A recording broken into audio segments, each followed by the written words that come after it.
TV prime time समाचार में आपका स्वागत है।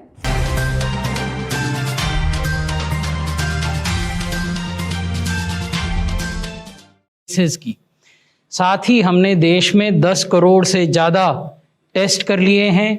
हमारा जो रिकवरी रेट है वो 90% से अधिक हो गया है और जो क्यूमुलेटिव पॉजिटिविटी रेट है उसकी डिक्लाइन या उसमें जो गिरावट है वो लगातार बनी हुई है। और आज जब हम आपसे बात कर रहे हैं तो देश में क्यूमुलेटिव पॉजिटिविटी रेट 7.61% है। आज भी अगर केसेस पर मिलियन पॉपुलेशन के आधार पर देखें तो भारत में सबसे कम केसेस प्रति मिलियन पॉपुलेशन के हैं, 5,700 प्रति मिलियन। अनेक देश ऐसे हैं जो डेवलप्ड वेस्टर्न इकोनॉमीज़ के देश भी उसमें शामिल हैं, जो कि भारत से दुगने या 5 गुने तक उनकी है केसेस प्रति मिलियन की। यदि मृत्यु प्रति मिलियन देखें तो ये भी विश्व में सबसे कम स्तर पर भारत में बनी हुई है, 86 डेथ्स पर मिलियन। अनेक देश ऐसे हैं जहां की भारत से अनेक गुना ज़्यादा मृत्यु प्रति मिलियन हैं और ये वो देश हैं जो कि वेस्टर्न डेवलप्ड इकोनॉमीज़ में गिने जाते हैं और जिनकी स्वास्थ्य की व्यवस्था हिस्टोरिकली ऐतिहासिक रूप से काफ़ी अच्छी मानी जाती है। उसके बावजूद वहाँ डेथ प्रति मिलियन बहुत अधिक हैं भारत की तुलना में। अब अगर रिकवरी रेट को देखें तो ये रिकवरी रेट में आप देखेंगे कि आज ये 90.62 है, जबकि 1 सितंबर को लगभग 76% रिकवरी रेट था। तो ये लगातार बढ़ रहा है और ये एक अच्छा संकेत है। ये हमने दिखाया है कि कैसे हम 70 लाख से अधिक रिकवर्ड केसेस तक पहुँचे।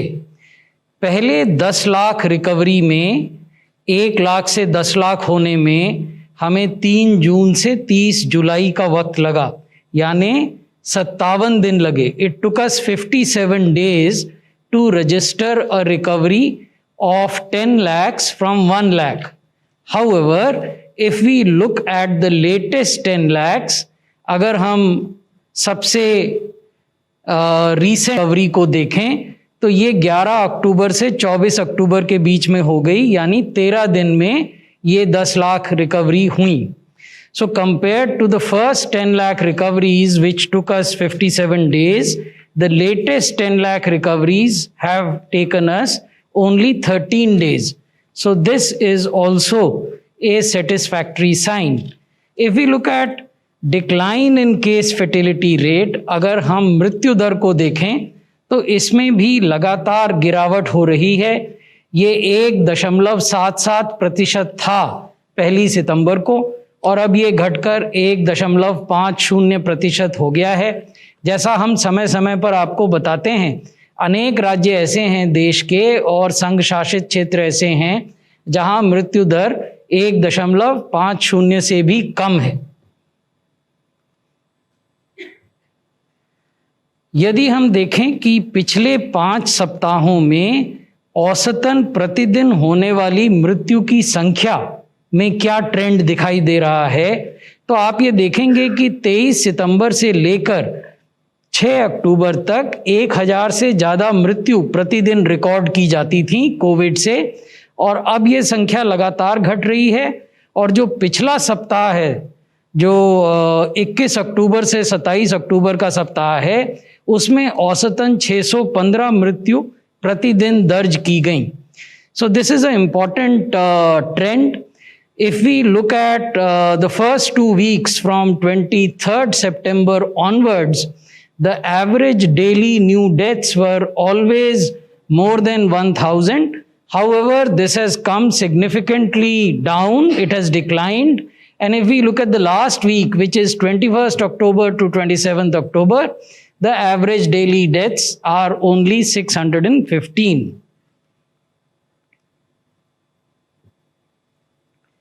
जो नए केसेस आ रहे हैं उनमें जो गिरावट का ट्रेंड है, यहाँ हम वो दिखा रहे हैं आपको पिछले 5 सप्ताहों का। अगर हम 23 सितंबर से 29 सितंबर के सप्ताह को देखें तो औसतन प्रतिदिन 83,000 से ज़्यादा नए केसेस आते थे। यदि हम पिछले सप्ताह को देखें 21 अक्टूबर से 27 अक्टूबर तक तो केवल 49,900 केसेस औसतन प्रतिदिन आए। यहाँ मैं आपको ये चीज़ भी बताना चाहूँगा कि पिछले 24 घंटे में, ये तो हम साप्ताहिक दिखा रहे हैं आपको, और सप्ताह के आधार पर जो औसत प्रतिदिन केस आ रहे हैं वो दिखा रहे हैं। अगर पिछले 24 घंटे के आप केसेस देखें तो वो 36,470 हो गए हैं, तो वो संख्या भी घटी है।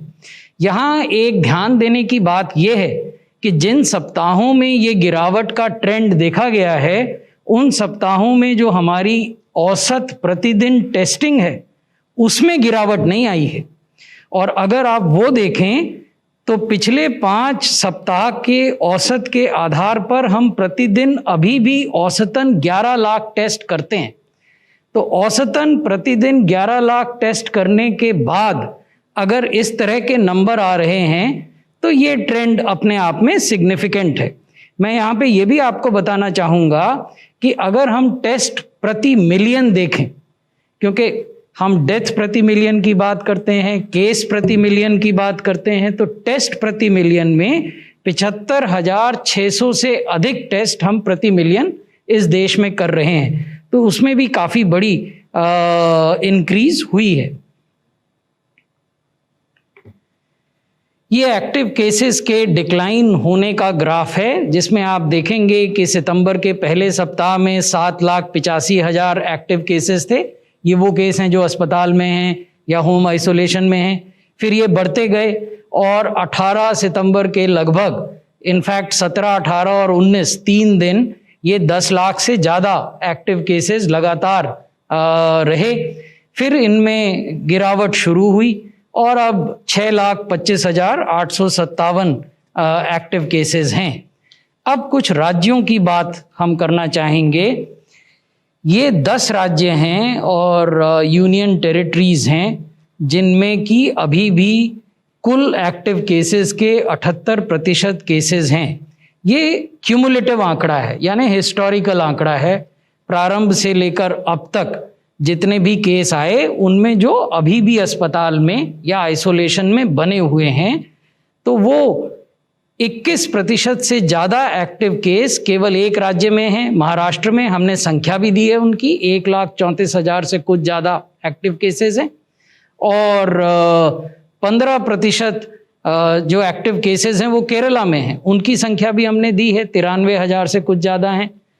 12% एक्टिव केसेस कर्नाटक में हैं और उसी प्रकार से अन्य राज्यों में हैं जिनकी संख्या हमने आपको दिखाई है। अब इसी तरह का अगर ट्रेंड हम मृत्यु में देखें तो जो 86% कुल मृत्यु हैं वो इन 10 राज्यों में आंकड़े हम आपके साथ शेयर कर रहे हैं। ये भी क्यूमुलेटिव आंकड़े हैं, हिस्टोरिकल आंकड़े हैं, प्रारंभ से लेकर अब तक जो मृत्यु हुई है उसके आंकड़े हैं। तो कुल मृत्यु जो कोविड से हुई उनकी 36% से ज़्यादा मृत्यु केवल एक राज्य में, महाराष्ट्र में हुई। उसकी संख्या हमने आपके साथ साझा की है, 43,000 से कुछ ज़्यादा संख्या है। तमिलनाडु में 9% से अधिक मृत्यु हुई, कर्नाटक में भी 9% से अधिक मृत्यु हुई और उनके आंकड़े भी हमने आपको ये प्रदर्शित किए हैं। लेकिन ये तो हिस्टोरिकल फिगर है। हमें ये भी देखना है कि पिछले 24 घंटे में देश में क्या हो रहा है, क्योंकि उससे भी पता चलता है कि कहाँ इन्फेक्शन कैसे बिहेव कर रहा है। हो सकता है कि कुछ राज्यों में हिस्टोरिकल बर्डन ज़्यादा रहा हो, लेकिन पिछले कुछ दिनों में तस्वीर बदली हो, तो वो भी हम आपसे साझा करना चाहते हैं। ये वो 5 राज्य हैं जहाँ पिछले 24 घंटे में देश में कुल हुई मृत्यु के 58% मृत्यु हुए। महाराष्ट्र में 84, वेस्ट बंगाल दूसरे नंबर पर 59, दिल्ली तीसरे नंबर पर 54, छत्तीसगढ़ चौथे नंबर पर 43 और कर्नाटक 5वें नंबर पर 42। तो ये चिंता की बात है और इन राज्यों से हम लगातार संपर्क में हैं। हमने इनमें से अनेक राज्यों में अपने केंद्रीय दल भेजे भी हैं, कुछ वापस आ रहे हैं अपना काम पूरा कर कर और कुछ अभी भी राज्यों में हैं। तो जब ये वापस आ जाते हैं तो इनसे जो रिपोर्ट्स प्राप्त होंगी उसके आधार पर पुनः हम राज्यों के साथ अपना संपर्क स्थापित करेंगे और उनको बताएंगे कि अब स्ट्रैटेजी में क्या परिवर्तन करने की आवश्यकता है, यदि परिवर्तन की आवश्यकता है वैसी स्थिति में। तो ये एक महत्वपूर्ण बात थी, तथ्य था जो हम आपसे शेयर करना चाहते थे। पिछले 24 घंटे में जो नए केस आए तो कहाँ सबसे ज़्यादा आए? 49.4% नए केसेस 5 राज्य और यूटीज में आए पिछले 24 घंटे में। केरल में सबसे ज़्यादा आए 4,287। दूसरे नंबर पर पश्चिम बंगाल में आए 4,121। तीसरे नंबर पर महाराष्ट्र में 3,645। नंबर पर कर्नाटक में 3,130 और पांचवें नंबर पर दिल्ली में 2,832। तो ये नए केसेस का केरल, वेस्ट बंगाल, महाराष्ट्र, कर्नाटक और दिल्ली में आना भी चिंता का विषय है। और इनमें से जो 3 मुख्य राज्य हैं उनके साथ तो हम परसों ही एक विमर्श कर रहे हैं, केरल और वेस्ट बंगाल और दिल्ली के साथ। महाराष्ट्र और कर्नाटक के साथ हम इसी सप्ताह में विमर्श करेंगे ताकि इसके बारे में भी एक रणनीति बनाई जा सके। तो इस परिप्रेक्ष्य में ये जो आंकड़े हमने आपको दिखाए, हमारा क्या मानना है? हमारा मानना है कि ये बहुत ज़रूरी है कि हम फिज़िकल डिस्टेंस बनाकर रखें। ये बहुत ज़रूरी है कि सब लोग हर समय मास्क पहने। ये भी बहुत ज़रूरी है कि लोग अपने हाथों को साबुन से लगातार धोएं और 2 गज की दूरी, मास्क है ज़रूरी का जो मंत्र है उसका सब पालन करें। हमने ये पाया है कि फेस्टिवल के दौरान जो अभी हमने आपको स्लाइड दिखाई, केसेस बढ़े हैं, केरल में बढ़े हैं, वेस्ट बंगाल में बढ़े हैं, महाराष्ट्र, कर्नाटक और दिल्ली में बढ़े हैं। तो इसलिए ये जो सिद्धांत हैं इनका पालन करना और अधिक आवश्यक हो जाता है। धन्यवाद। धन्यवाद सर। अब मैं इनवाइट करता हूँ member health NITI Aayog doctor Paul.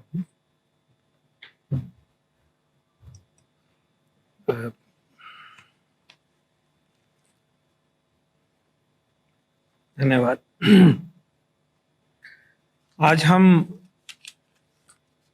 आज आफ्टरनून में हम जब मिल रहे हैं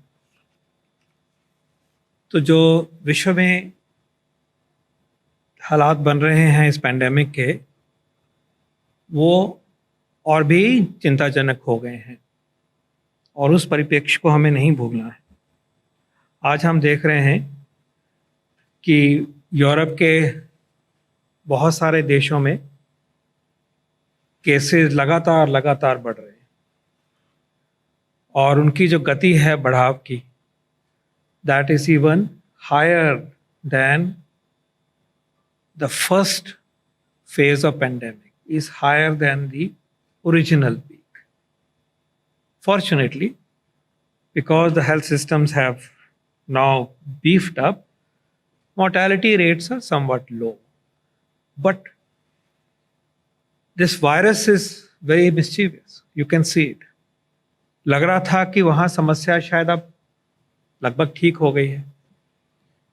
हालांकि ये भी मालूम था, जैसे कि हमारे देश में भी है, कि ओवरवेलमिंग पॉपुलेशन ससेप्टेबल है। वही एक पॉइंटर था कि मुसीबत दोबारा भी आ सकती है और ये हमें भी अप्लाई करता है। लेकिन एक क्लियर सिचुएशन इमर्ज हुई है विश्व में, नॉर्दर्न हेमिस्फीयर में लार्जली, कि दोबारा से ये पेंडेमिक ने अपना जोर दिखाया है। एक देश में नहीं, बहुत सारे देशों में। अमेरिका में तो तीसरी पीक आ गई। इसमें कई फैक्टर हो सकते हैं, कुछ समझ पा रहे हैं, कुछ नहीं समझ पा रहे, कुछ का अंदाज़ा ही है कहा जाए तो, कि ये जो सर्दी का मौसम है नॉर्दर्न हेमिस्फीयर में, शायद उसका रोल है ऐसा जनरल रेस्पिरेटरी वायरसेस के लिए, and that seems to be playing a role. But at the same time becoming a bit lax, slowing down surveillance containment strategies also must be playing a role. Conversely, we have to be always vigilant. Even countries of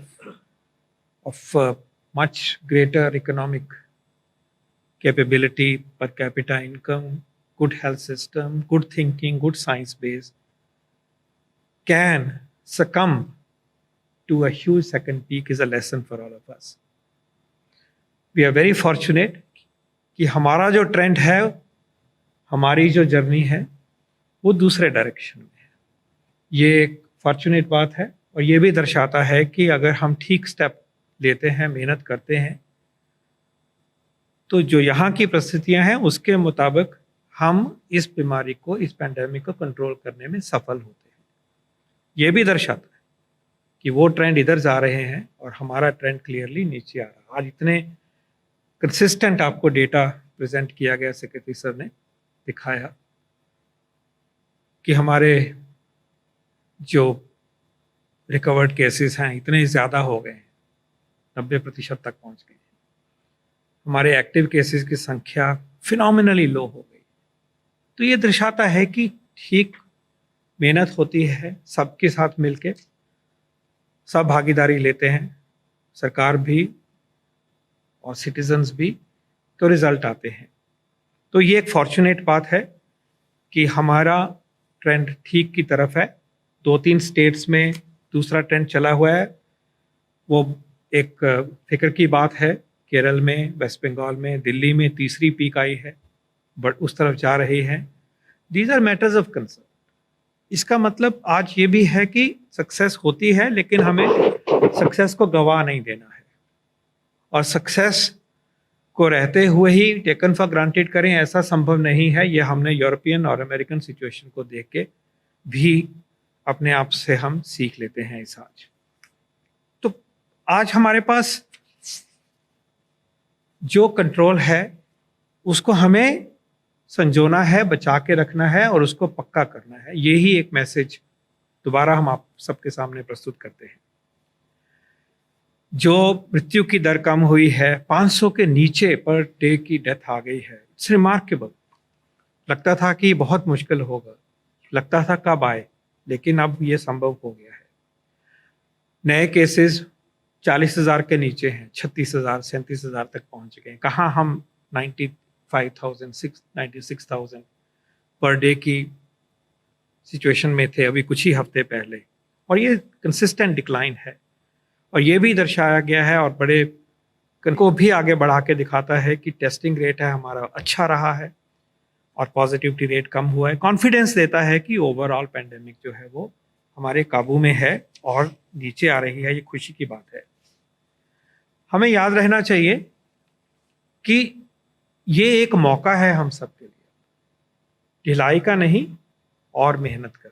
उसकी वजह यह है कि जब अब number कम हो रहे हैं, संक्रमण कम हो रहा है, तो अगर वो काम जो हम बचाव के करते हैं, इलाज के नहीं, उनके ऊपर हम और मेहनत करेंगे तो संक्रमण और वायरस का प्रभाव और भी छोटा होगा, इतने की बजाय नैरो होगा. और वो 2 स्टेप्स है.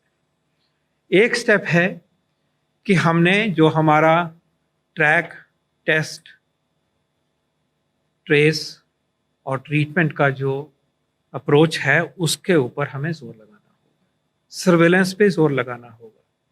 और उसका प्रिंसिपल बिल्कुल सिंपल है कि जब एक कोई टेस्ट पॉजिटिव हुआ तो वो व्यक्ति आइसोलेशन में होगा और उस पीरियड के लिए आइसोलेशन में होगा, जो कि हमारे एसओपीज कहते हैं.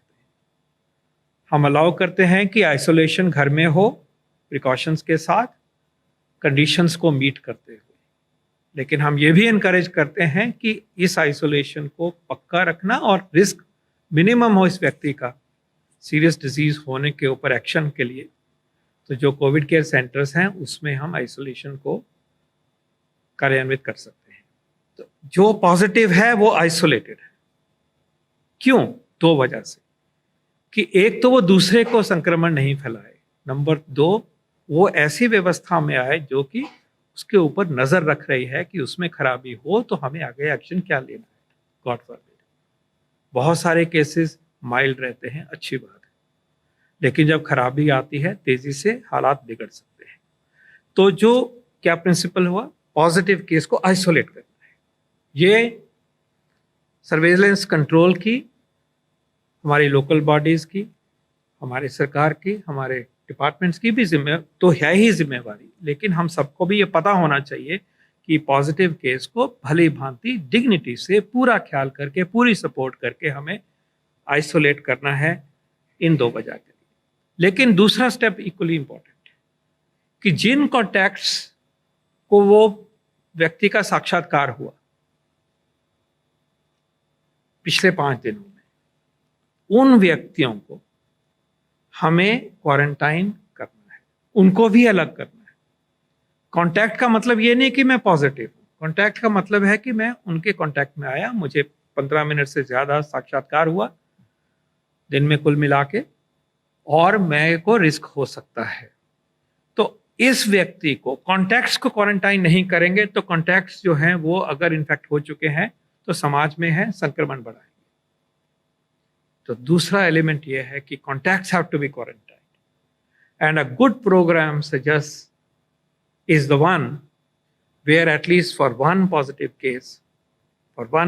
case there are 15 to 20 contacts, at least more than 10 who are quarantined, and they are quarantined with respect, with dignity, with full support, family, system, everybody. Contacts में से कुछ पॉजिटिव होंगे, ऐसा करने से वो पॉजिटिव केसेस दूसरों को संक्रमित नहीं करेंगे। और ये भी हमारी जिम्मेवारी है कि इन जो क्वारंटाइन में जाए उसको स्टिग्मेटाइज बिना करे हुए हमें सपोर्ट करना है, तभी ये संभव हो पाएगा। और 5वें से 8वें दिन कॉन्टैक्ट के हिसाब से हमारे आईसीएमआर का प्रोटोकॉल है, आप टेस्ट कराइए, टेस्ट में अगर नेगेटिव है तो अब आपको 15 दिन क्वारंटाइन नहीं होना, 14 दिन क्वारंटाइन नहीं होना है।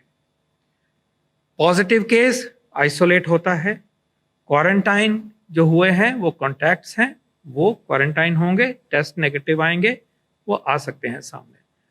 अब मान लीजिए कि अगर हम इस पे बहुत ज्यादा मेहनत करें, इस काम के ऊपर परफेक्ट करें, तो ये जो संक्रमण अब नीचे आ रहा है इसमें गति और बहुत तेजी से आएगी। हमारा अब जो नंबर है 90,000 को करना एक चीज है सिस्टम के लिए, लेकिन 36,000 को करना आसान है। कल को ये 24,000 हो जाएगा तो हम और गति ला सकते हैं। कहने का मतलब यह है कि जब संक्रमण सबकी मेहनत से कम हुआ है तो इस स्ट्रैटेजी जो कि हमारा पिलर है, स्ट्रैटेजी फंडामेंटल पिलर है ये इस अप्रोच का, इसके बिना तो बढ़ता ही है ना, अपनी मर्जी पे है। अगर हम करेंगे तो हमारा संक्रमण और नैरो होगा, छोटा होगा, दब जाएगा, चेन्स ऑफ ट्रांसमिशन हमारे काबू में आएंगे और हम ये जो चलता हुआ है बिल्कुल नीचे तक ला के संभव कर सकते हैं। तो मेरी विनती ये है कि इसमें जो गवर्नमेंट है उसका रोल है, डिपार्टमेंट्स ऑफ हेल्थ का रोल है, लोकल बॉडीज़ का रोल है, म्यूनिसिपैलिटीज़ का रोल है, हम सब का रोल है कि इस चीज़ को हम निभाएं कि जो पॉजिटिव है वो आइसोलेटेड है एज पर प्रोटोकॉल, जो उसके कॉन्टैक्ट्स हैं वो क्वारंटाइंड है एज पर, और उनकी टेस्टिंग हो और वो वापस आएंगे, ये हमें करना है, ये उनके लिए भी अच्छा है।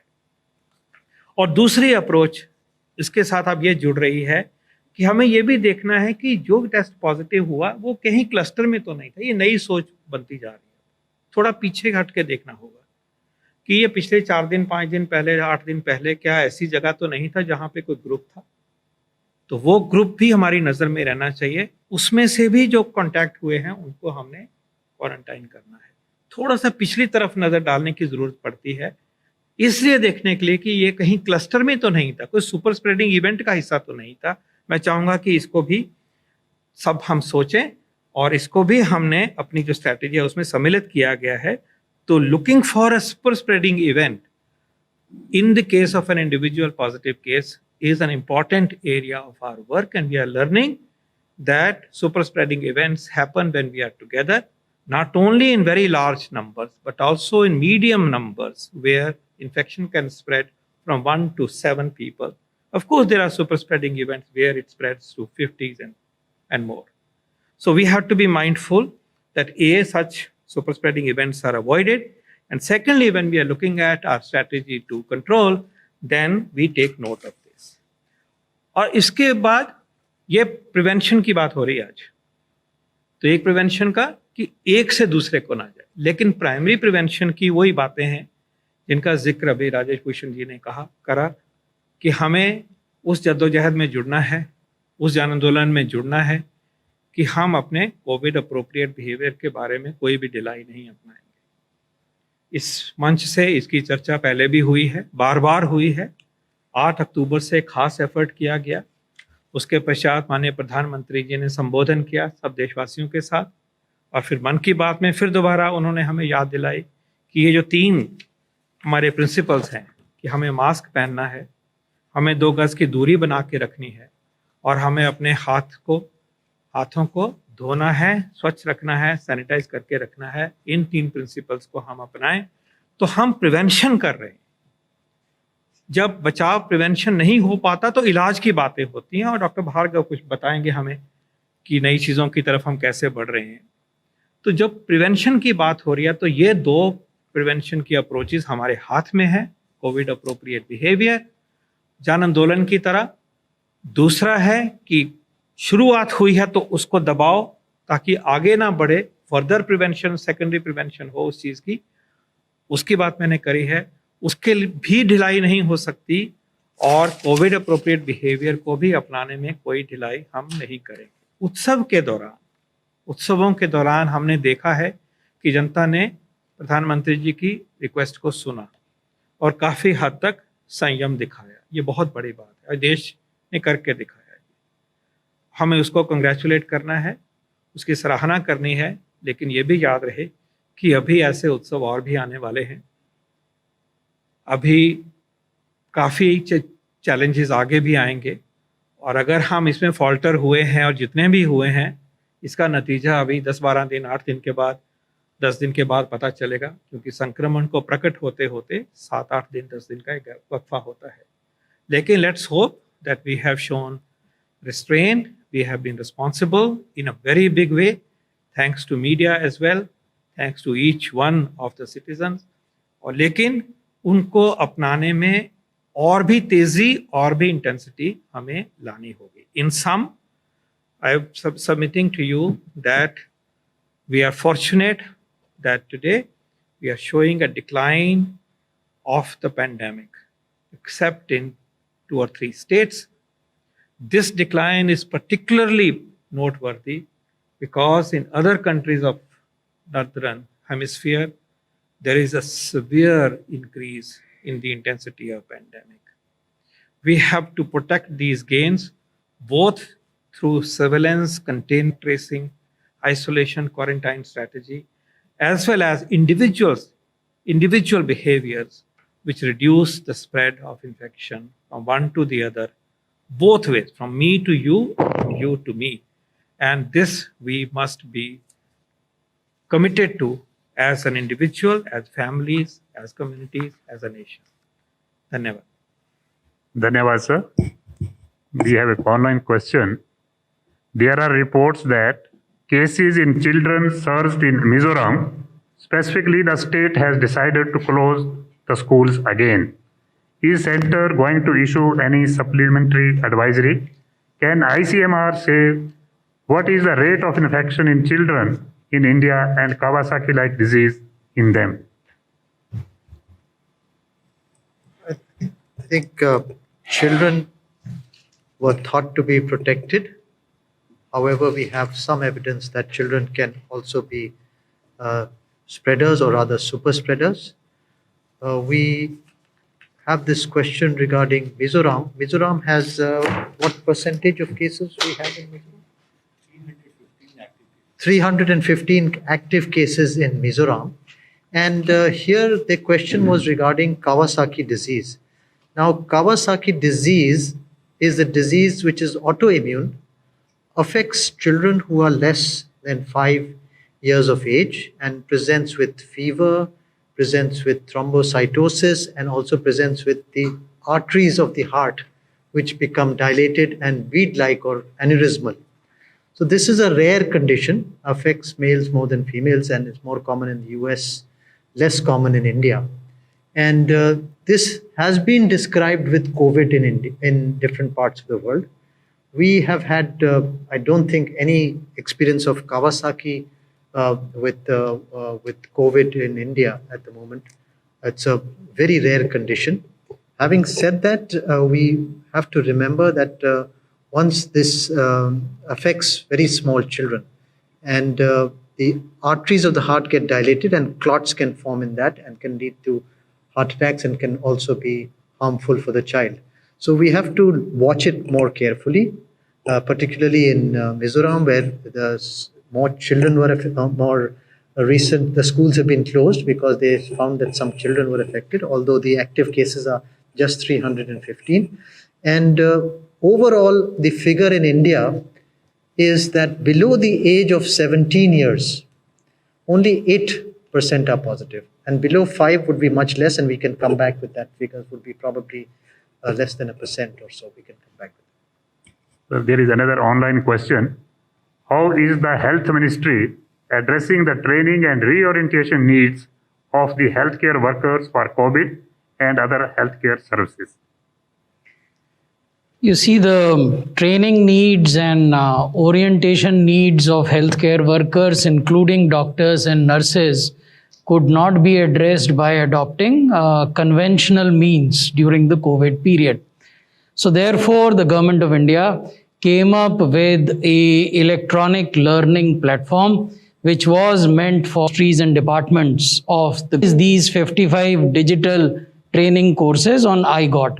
We would, since it's an interesting subject, maybe next time we interact with you, we will make a small presentation on how iGOT platform was utilized by the health ministry and other ministries in tackling COVID. 24. So Jacob Koshi from the Hindu. It's a question for Dr. Paul. There have been claims from, some certain states. There have been claims from certain states that a vaccine might be offered for free. So I just wanted to ask you, as the chairman of the vaccine committee, have there been discussions on can a vaccine be given free, and what are the costs on the exchequer or the center will have to bear if such a situation were to arrive? And secondly, are there any follow-ups to the more vaccine candidates other than the 3 that are in advanced trials? Thank you. I'll ask Dr. Bhargav to respond to the second part. Maybe an update, but let's say, the vaccine scenario is a dynamic scenario because we still don't have any single vaccine in the world which has been licensed for use after phase 3. Some countries have started emergency use after phase 2. So let's remember that today there is no vaccine. As I said, we are fortunate that on Indian soil, trials are being done, and India is fortunate to have a great industry for vaccine. Having said that, we are working in the committee that you referred to look at our approach toward vaccine scale-up and vaccine implementation as and when the vaccine, effective, safe vaccines become available. And in that regard, the access to vaccine will be in such a way that if the vaccine supply is not, like unlimited, prioritization has to be done, and the prioritization principles will determine, based on the availability of the vaccine, who should be getting those vaccines. Those principles are being evolved and being discussed. Overall, we can say with responsibility that resources will not be an issue in ensuring access to vaccine as it unfolds. We have requested the state governments to wait for overall picture to become clear and to take a national approach toward engaging the companies and deciding the criteria for vaccines, etc. So the state governments have made these statements. They should be respected. But from the effort and the discussions in the committee of the union government, yes, the approach is being fine-tuned. Blueprints are being done. Preparations are being made. And in order to deliver vaccine to the priority groups, to the extent that we can foresee, there is absolutely no problem in terms of resources. Thank you. 256. Yeah. There are 3 candidates which are in the different stages of clinical testing. And we are aware that one of them, the Covaxin, is got approval for phase 3, and they will start the phase 3 very soon. They have completed their phase 1, they have completed their phase 2, they are collecting the samples of the phase 2 patients, and that should complete in this week. The Cadila is also progressing with their phase 2, and they will be applying for their phase 3 as soon as they are ready for that. The Serum is in the process of completing its phase 2B and 3 trial, but they are also having the phase 3 trials being done in Brazil, South Africa, and the United States. They have the UK said that the phase 3 results can be pooled from these 3, and then they will come back with that results of that. So that should happen. We're looking forward to that. In terms of other candidates on the Indian soil, there are 4 or 5 more candidates which are in the preclinical and evaluation, and they will be rolled out into phase 1, phase 2 as and when they are ready. मेरा सवाल doctor Paul से है sir. इधर मैं जानना चाहता हूं कि जो वैक्सीन को लेकर कोल्ड चेन बनाने की बात है, मेंटेन करने की बात है, उसमें क्या तैयारी चल रही है और क्या एकदम प्राइमरी लेवल तक उसको कैसे पहुंचाया जाए सही तरीके से, उसकी व्यवस्था हो गई है? कोल्ड चेन के बारे में जो नेशनल एक्सपर्ट ग्रुप है उसके भीतर एक सब ग्रुप बनाया गया है जो कोल्ड चेन की आवश्यकताओं को देख रहा है। वर्तमान में भी जो हम यूनिवर्सल इम्यूनाइजेशन करते हैं उसमें 28,000 से ज़्यादा लोकेशंस पर हम कोल्ड चेन की सुविधा का इस्तेमाल करते हैं, और ये 28,000 से जो ज़्यादा जगह हैं जहां कोल्ड चेन की सुविधा का इस्तेमाल अभी केंद्रीय सरकार कर रही है, ये सब सरकारी सुविधाएं हैं। इनको इन्हांसमेंट कैसे किया जाए, इनका स्ट्रेंथनिंग और कैपेसिटी ऑगमेंटेशन कैसे किया जाए, इस पे भी काम चल रहा है। 29. सर मैं ब्रह्म प्रकाश हूँ जी न्यूज़ से। मेरा सवाल है दिल्ली को लेकर। आपने बताया जिन 5 राज्यों में मामले 24 घंटे में बढ़े हैं, दिल्ली में भी बढ़ रहे हैं, तो दिल्ली में क्या वजह है? क्या टेस्टिंग दिल्ली में कम हो रही है या फिर कोई और वजह है? लोग पालन नहीं कर रहे हैं कोरोना प्रोटोकॉल का, क्या वजह मानते हो? दूसरा, ऐसे कितने राज्य हैं जो कोरोना मुक्त हो चुके हैं? देखिए, सबसे पहले तो मैं आपका जो अंतिम प्रश्न है उसी से शुरुआत करता हूँ। कोई अनावश्यक जोश या होड़ नहीं होनी चाहिए अपने को कोरोना मुक्त घोषित करने के लिए। जिन देशों ने ये किया उन्होंने उसके दुष्परिणाम देखे, तो इसलिए हमारा सुझाव केंद्रीय स्वास्थ्य मंत्रालय के रूप में सभी राज्यों को और सभी संघ शासित क्षेत्रों को ये है कि जो टेस्ट, ट्रैक, ट्रेस और ट्रीटमेंट की स्ट्रैटेजी है उसका पूरी सचेष्टता से पालन करें, और जो सावधानी है उसको उसमें कोई ढिलाई न बरते। तो ये तो एक हिस्सा हुआ। दूसरा हिस्सा जो दिल्ली की बात है उसमें मैं कुछ तथ्य आपको बता देता हूँ, कुछ और चीज़ें डॉक्टर पॉल बताना चाहेंगे, क्योंकि जून के महीने में जब दिल्ली में हालात चिंताजनक हुए थे तो केंद्रीय गृह मंत्रालय के नेतृत्व में जिस टीम ने दिल्ली के लिए स्ट्रैटेजी तैयार की थी उस टीम का नेतृत्व भी डॉक्टर पॉल ने किया था। जब हम कहते हैं कि 24 घंटे में 5 राज्यों ने इतने केसेस रजिस्टर किए या दर्ज किए, तो उसमें किसी राज्य को न तो हम अच्छा कह रहे हैं और न बुरा कह रहे हैं। हम केवल ये कह रहे हैं कि जो क्यूमुलेटिव फैक्ट्स हैं या जो ऐतिहासिक तथ्य हैं, जरूरी नहीं है कि वो तथ्य पिछले 24 घंटे में या 48 घंटे में या 72 घंटे में न बदले हों। तो जहां एक और हमें ऐतिहासिक तथ्यों को ध्यान में रखने की जरूरत है, वहीं हमें निकट इतिहास में क्या हुआ उसको भी देखने की जरूरत है। You see, at the end of the day we should not only look at cumulative figures and cumulative positivity rates and cumulative death, we should also be looking at how these numbers are changing over last 24 hours, 48 hours and 72 hours. because that gives us an indication of any fine tuning that is required in the strategy to tackle the pandemic. तो ये परिप्रेक्ष्य है. This is the context in which we look at these numbers. The idea is not to praise or to run down a state government or a union territory government. Having said that, let me also tell you that in case of Delhi, for 3 successive days, the new case numbers were 4,000 plus, as all of you know. Then the numbers have come down. It's not as if they have climbed up, continuously. So last 24 hours, only 2,800 cases have been reported. However, what is worrying for us is that the cumulative positivity that Delhi is reporting is 8.06%. If we look at the weekly positivity that Delhi is reporting, that is 7%. So therefore, these two things have to be seen in tandem. इन दो तथ्यों को एक साथ देखा जाना चाहिए.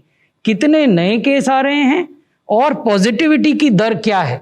और जब आप दोनों चीज़ों को एक साथ देखते हैं, तब आप इस तरह के प्रश्न कर सकते हैं कि दिल्ली में कुल कितने टेस्ट हो रहे हैं, उन टेस्ट्स में RT-PCR टेस्ट्स का अनुपात क्या है, उन टेस्ट्स में रैपिड एंटीजन टेस्ट्स का अनुपात क्या है, जो लोग रैपिड एंटीजन टेस्ट में सिम्टोमेटिक नेगेटिव हैं, क्या वो 100% RT-PCR टेस्ट से कवर किए जा रहे हैं कि उसमें कुछ लोग छूट जा रहे हैं.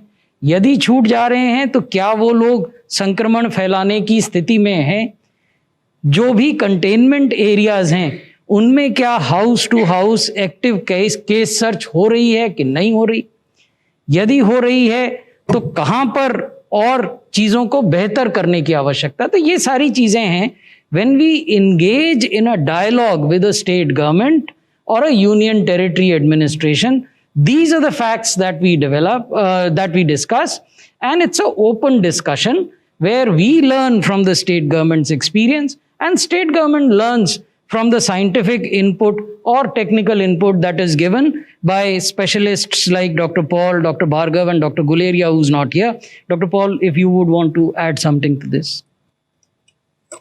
देखिए, यहाँ 3 ही चीज़ें हैं जो कि नंबर को डिटरमिन करती हैं. उसमें से पहली थ्योरेटिकल है. थ्योरेटिकल कौन सी है? क्या ये वायरस बदल गया? जहाँ तक हमें समझ गए ऐसा वायरस में कोई बदलाव नहीं है. क्या एनवायरनमेंट बदल गया? हमें दिखाई दे रहा है कि विंटर आने से वायरस की जो मार जो है, जोर है, वो ज़्यादा होता है, वो हमें दिखाई दे रहा है. लेकिन कि ये रिलेशनशिप SARS-CoV-2 वायरस के लिए अप्लाई होता है, ये भी अपने में डाउटफुल है. लेकिन प्रिकॉशन लेके चले हैं. पोल्यूशन बढ़ी है, उससे इफेक्ट बढ़ सकता है, ये भी हमने सुना है. तो एक तो चीज़ ये रख लीजिए जो कि इन अ वे पूरी तरह से हमें समझ में नहीं है. एक चीज़ पता है कि वायरस वही है जो देश में चला हुआ है. फिर हम 2 ही चीज़ों पे वापस आते हैं. अगर नए केसेस बढ़ रहे हैं तो पहली बात ये आती है कि क्या हम अपने बिहेवियर्स उसी रफ्तार से अपने इंटेंसिटी बना के रखी है जितना कि करना चाहिए और जो संभव कर सके कि ये डिक्लाइन हो. तो उसमें हम कितना अपना रहे हैं. मुझे उम्मीद है कि पिछले कुछ हफ्तों में, दिनों में ये जो कोविड अप्रोप्रिएट इंडिविजुअल बिहेवियर्स है उसमें बढ़ोतरी हुई है दिल्ली में, ये भी मान के हम चल सकते हैं. लेकिन क्या हम 100% पे पहुंचे हैं, 90 पे पहुंचे हैं? The answer is no. तो जब उसमें परटर्बेशन होती है तो हम ग्राउंड लूज करेंगे. और इसी प्रकार जो उत्सवों की वजह से इकट्ठा होने की जो टेंडेंसी हुई है उसमें कमी आई है तो हमें नुकसान होगा. तो इसमें हो सकती है कि कमी रही हो. दूसरी बात है जो सेक्रेटरी साहब ने कही कि अगर हम कंटेनमेंट की जो बात करें कि एक को हो गया उससे आगे ना बढ़े, उसमें हम कितनी चौकन्ने होकर कितनी प्रोटोकॉल बेस्ड हम मेहनत कर रहे हैं, ये उसके ऊपर भी निर्भर करता है. आपको याद होगा कि पहली पीक के बाद जब पहली पीक के बाद डिक्लाइन हुआ, ड्रामेटिक डिक्लाइन हुआ, तो एक बहुत ही सशक्त तरीके से सर्वेलेंस कंटेनमेंट स्ट्रैटेजी को जोर दिया गया था. और उसके प्रिंसिपल जो अभी मैंने भी बताए और सेक्रेटरी साहब ने भी बताए वही है कि जो केस है उसको आइसोलेट करो, जो कॉन्टैक्ट्स हैं उनको क्वारंटाइन करो, और बहुत जगह फैला हुआ तो उसको आप कंटेनमेंट जोन बनाइए.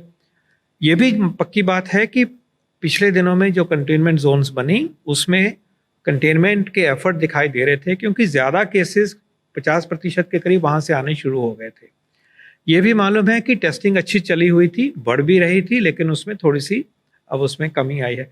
सो we are dealing with things which are somewhat good, somewhat at times some laxity is there, and this applies to every state. Wherever things happen in the other direction, that is the reason. So इन्हीं में से ही हमें अपने reasons को खोजना होगा कि अपने behavior हमारे कैसे चले हुए हैं, इकट्ठ में कैसे चले हुए हैं, उत्सवों में हम कैसे कर रहे हैं, क्या वो कंट्रोल में है कि नहीं, और दूसरा कि हम इसके चेन्स ऑफ ट्रांसमिशन को दबाने में कितने सफल हो रहे हैं. जितना ज़्यादा दबाएंगे उतना ही डिक्लाइन आएगा. तो ये इसी बैलेंस में यही इक्वेशन है जिसका कि रिजल्ट हम जहाँ भी हो रहा है, जो भी हो रहा है, उसको देखते हैं. और दिल्ली में है, उम्मीद है जो अब कम होने शुरू हुए हैं, ये पैटर्न जो सस्टेन रहेगा. एक पॉइंट ऐसा भी आया था कि वेल बिलो 1000 आने शुरू हो गए थे और उस टाइम पे सारी सिचुएशन कंट्रोल में. ये सब हमारे ही हाथ में है. वायरस के संक्रमण को रोकना is an hour hand. Virus की अपनी मर्जी से तो वो सबको इन्फेक्ट करेगा. हम जितने एफर्ट करेंगे इंडिविजुअल लेवल पे और सिस्टम लेवल पे, उतना ही ये रुकेगा. और हमें उम्मीद है कि हम उसी तरफ दिल्ली में भी बढ़ रहे हैं. Thank you. 15. सर नितिन नो डीडी न्यूज से पॉल्यूशन भी बहुत ज़्यादा है दिल्ली एनसीआर में और कोविड का भी असर है, तो दोनों में कितना चिंता का विषय है लोगों के लिए. लोगों को क्या करना चाहिए और कोरोना महामारी कब बीमारी में तब्दील होगा? See, it is well known that pollution is one of the 4 or 5 most important aspects for death in society. First being malnutrition, tobacco, high blood pressure, and then pollution. This is well known that pollution is related to mortality. Is pollution related to COVID mortality? There have been some studies from Europe, and there have been some studies from the United States where they have looked at polluted areas and have compared the mortality during lockdown and correlation with pollution, and found clearly that pollution is contributing to mortality in COVID-19. That is well established by these studies. The other point is also that they have found particles of the virus in pollution, PM2.5 particles. They have found some particles of the virus. Now, whether that is active or not, that just particles have been demonstrated in the suspended particles during pollution. So pollution is a major contributor, and it the most inexpensive treatment for and prevention for us from COVID-19 is the rapid adoption and widespread adoption of wearing masks.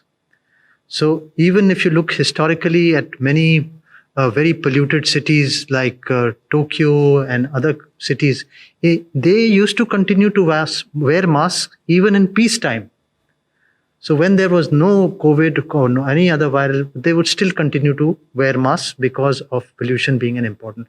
So, and this is not an expensive treatment.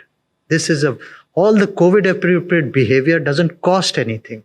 It is the least expensive and most cost effective measure that we can adopt for wearing masks. When we say that wear masks for COVID, we can also emphasize wear masks for air pollution, and we will get a double advantage. Last question, 157. So, Sneha from CNN News 18. I have a small follow-up question to what you just said about possibly dead virus being found in the particles of pollution. But my main question is on children. And I'm just, I just want you to tell us a little about what is the plan when it comes to having children undergo clinical trials for the vaccine. Are children being tested in the country, and what are the concerns? Is there going to be a huge problem looking for children as volunteers? Will parents be happy? Is that a concern at all?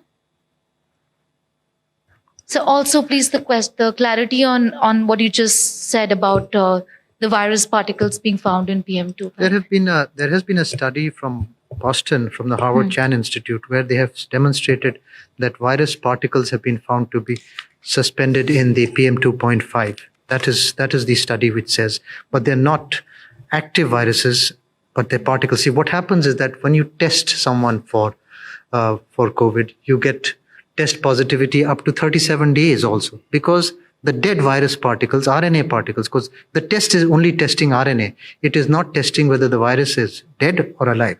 It is testing the RNA. And if you're having symptoms, then you can say that it is a live virus. You get my point? ये एक general dictum है for trials for drugs as well as vaccines which are for general use, that first you establish safety, the efficacy and effectiveness in adult population before you try this out on children or pregnant women for that matter, or extreme old age, for example. So the idea is when there is a medicine or a vaccine which is to be used in adults as well as children potentially, you always begin with adults.